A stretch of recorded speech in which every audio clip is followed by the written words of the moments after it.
भाइयों एवं बहनों, जय श्री गुरुदत्त।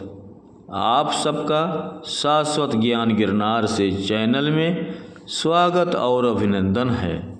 रामायण के विषय में हमें एक ऐसी कथा ऐसी मिलती है जहां देवराज इंद्र द्वारा माता सीता को दिव्य खीर दी गई थी, जिसे खाने के बाद माता सीता कभी भूख नहीं लगे और उन्हें रावण के अन्न को खाने की आवश्यकता ना पड़े। माता सीता जी को जो लंका में कभी भूख प्यास नहीं लगा, वह सारी कथा हम आपको बताने जा रहा हूँ। हालांकि सबसे पहले ये बताना आवश्यक है कि इस कथा को प्रक्षिप्त माना जाता है, अर्थात ये प्रसंग वाल्मीकि रामायण का भाग नहीं है, बल्कि इसे बाद में जोड़ा गया है। भाइयों बहनों, इस कथा को सुनने से पहले हम आप सब भाई बहनों से अनुरोध करूंगा कि चैनल को सब्सक्राइब एवं वीडियो को लाइक तथा शेयर जरूर करें तथा कमेंट्स बॉक्स में अपने विचार से हमें अवगत कराएं। आमतौर पर प्रक्षिप्त जो होता है वो मूल कथा को अपने प्रवाह से भटकाने के लिए या किसी पात्र का महत्व कम या अधिक करने के लिए जोड़ा जाता है। अर्थात अधिकतर प्रक्षिप्त उस रचना के स्तर को गिराने के लिए ही उपयोग में लाए जाते हैं, किंतु इसके उलट ये जो कथा इस प्रक्षिप्त में है वो बहुत ही ज्ञानप्रद और सुंदर है। इससे रामायण की निरंतरता पर कोई प्रभाव नहीं पड़ता। इसलिए इस कथा को रामायण के अधिकतर संस्करणों में बताया जाता है। गीता प्रेस ने भी वाल्मीकि रामायण के अरण्य कांड के 56वें सर्ग के बाद इसे प्रक्षिप्त सर्ग के रूप में जोड़ा है। इस सर्ग में कुल 26 श्लोक हैं।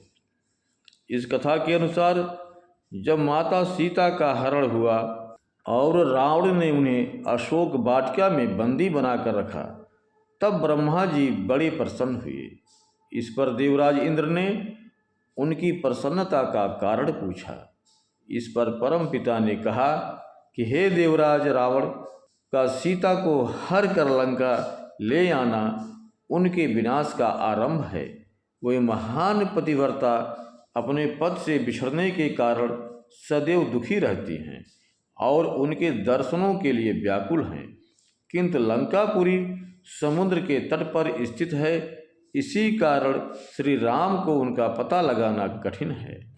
परमपिता ब्रह्मा आगे कहते हैं कि मैं इस बात से चिंतित दुखी रहने के कारण सीता भोजन नहीं करती हैं और कृशकाय हो गई हैं। ऐसी दशा में निसंदेह वे अपने प्राणों का परित्याग कर देंगी, जिससे हमारे उद्देश्य का अंत हो जाएगा। इसीलिए आप शीघ्र लंकापुरी जाएं और सीता से मिलें तथा उन्हें एक उत्तम और दिव्य हविष्य प्रदान करें। परम पिता की आज्ञा से देवराज इंद्र लंका पहुँचते हैं। उनके साथ निद्रा देवी भी रहती हैं। लंका पहुंचने के बाद इंद्रदेव निद्रा देवी से सभी राक्षसनियों को मोहित करने को कहते हैं। तब निद्रा देवी वहां उपस्थित सभी राक्षसनियों को निद्रा में डाल देती हैं। फिर इंद्रदेव माता सीता के पास पहुंचकर उन्हें अपना परिचय देते हैं और कहते हैं कि हे जनक किशोरी, आप धैर्य धारण करें। आपके उद्धार के लिए मैं श्री राम की सहायता करूंगा और वे सेना सहित समुद्र को पार करेंगे। मैंने ही अपनी माया से इन सभी राक्षसनियों को मोहित किया है। मैं स्वयं यह हविष्यान्न लेकर आपके पास आया हूँ।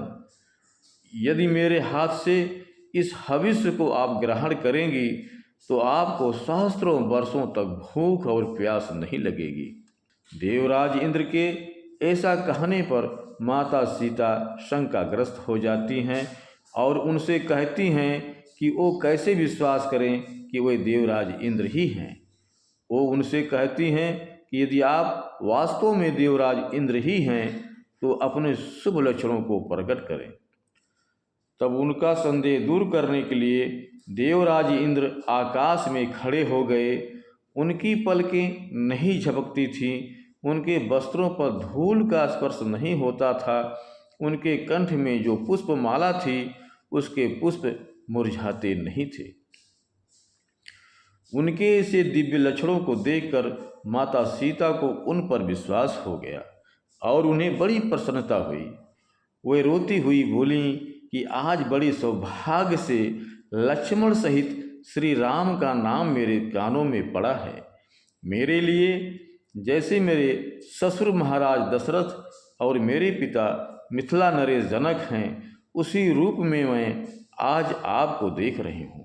मेरे पति को आपका ही सहारा है। आपकी आज्ञा से आपने जो मुझे तब खीर दिया है उसे मैं अवश्य खाऊंगी, क्योंकि उसी में रघुकुल का भला है। ये कहकर इंद्रदेव के हाथ से उस खीर को लेकर सबसे पहले उसे श्री राम और लक्ष्मण को समर्पित किया। उन्होंने कहा कि ये यदि मेरे महाबली स्वामी अपने भाई के साथ जीवित हैं तो यह हविष्य भक्ति भाव से उन दोनों के लिए समर्पित है। तत्पश्चात माता सीता ने स्वयं उस खीर को खाया।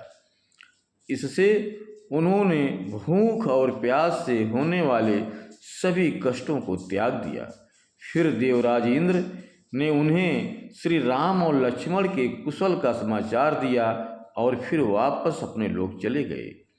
तो इस प्रकार आप देख सकते हैं कि इस प्रक्षिप्त का प्रसंग बहुत ही सुंदर है।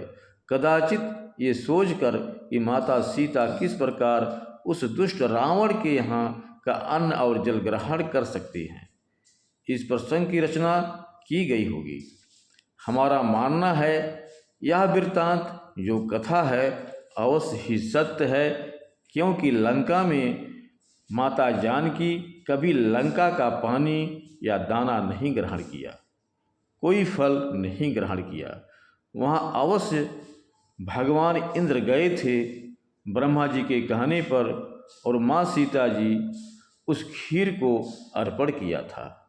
भाइयों बहनों, अब हम अपने शब्दों को यहीं पर विराम दूंगा। पुनः मिलेंगे अगले वीडियो में। जय श्री गुरुदत्त, जय श्री गुरुदत्त।